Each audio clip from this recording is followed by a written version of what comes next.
On today's episode, get your khaki trousers, felt fedora hat and bullwhip as we're on the hunt for stones in Egypt to unlock the mysteries of the universe. And I don't mean infinity stones. We will be dusting off the sand from the mysterious past of the Rosetta Stone. So what is the Rosetta Stone, I hear you ask? The Rosetta Stone was discovered on the 15th of July 1799 by French soldiers in Rosetta, where we now know to be el-Rashid in Egypt. 1799 was a period of the Napoleonic Wars, and Napoleon Bonaparte was currently in Egypt during his campaign to colonise the country. Napoleon invaded Egypt in 1798 with an army of 40,000 men and a group of academics who, under Napoleon's command, were going to investigate the ancient ruins of Egypt. The discoveries made by his academics fired up interest in ancient Egyptian civilisation, not just in France, but all over Western Europe. While there, French engineer Pierre-François Bouchard discovered the granite stone in an old fort, and it was excavated and eventually presented to Napoleon as they believed it was something important and, of course, valuable, despite the fact it was damaged, missing sections of the slab. And rightly so, because it was. The stone they found, soon called the Rosetta Stone, had 3 columns of different text engraved on it. The top of the granite in the first column is ancient Egyptian hieroglyphs, which no one knew how to translate in 1799, and was missing a very large portion of text at the top where the stone had been broken.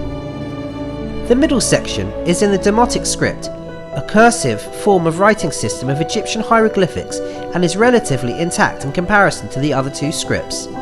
The text at the bottom of the stone is in ancient Greek. Quickly, it was ascertained that the 3 texts on the stone must be the same text in 3 different written languages.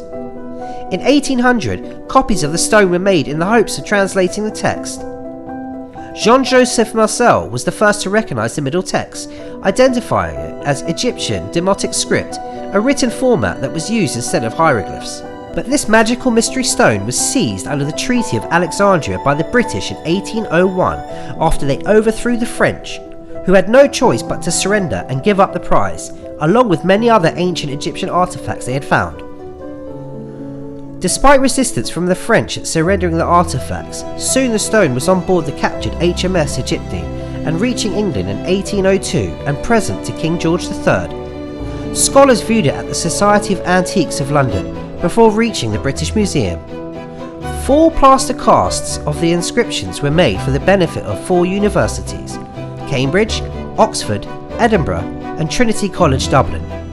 Soon after, much printing copies of the stone resulted in the prints of the stone being distributed in Europe for scholars to attempt to read it and decipher it. Ancient Egyptian hieroglyphs, and indeed ancient language and script, had not been used or understood since before the fall of the Roman Empire.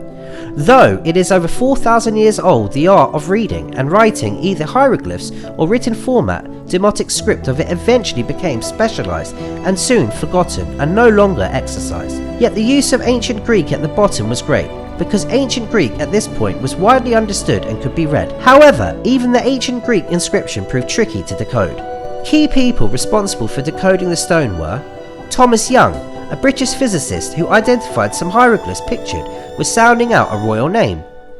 Jean-François Champollion, a French scholar, identified the hieroglyphics recorded the sound of Egyptian language, and alphabetic signs were used for foreign names and Egyptian names. He realised hieroglyphs was a phonetic language. The inscriptions, though all varying from one another, are all a royal decree about an Egyptian king, Ptolemy V, whereby they honour the king and his reign. The stone was inscribed in 197 BCE. The stone itself is not unique.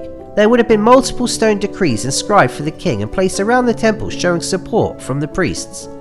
Think of it as an ancient newspaper article honouring a king.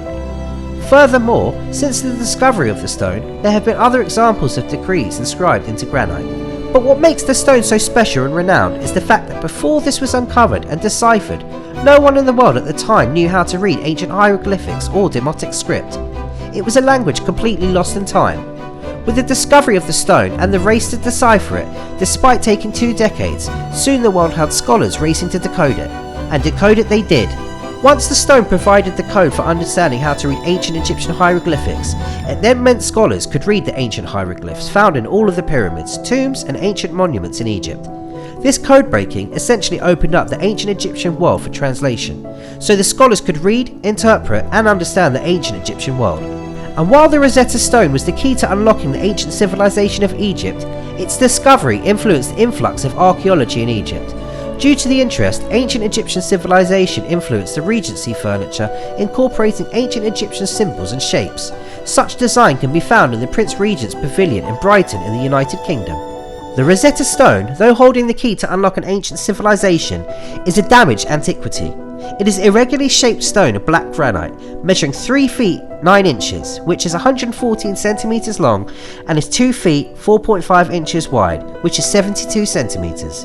The Rosetta Stone is still on display in the British Museum. Originally, it was on an open display, resting at an angle, and could be touched by visitors, despite being told to refrain from doing so. Now it sits behind a glass cabinet, still viewable but untouchable, so as to prolong its life. The stone has been continuously on display, even during restoration of it. Still fancy touching a piece of ancient history? There is a replica in the King's Library on display that can be touched if you're feeling fancy. We hoped you enjoyed this episode of the Rosetta Stone for History Made Simple. Don't forget to like and subscribe to our channel and watch our next episode.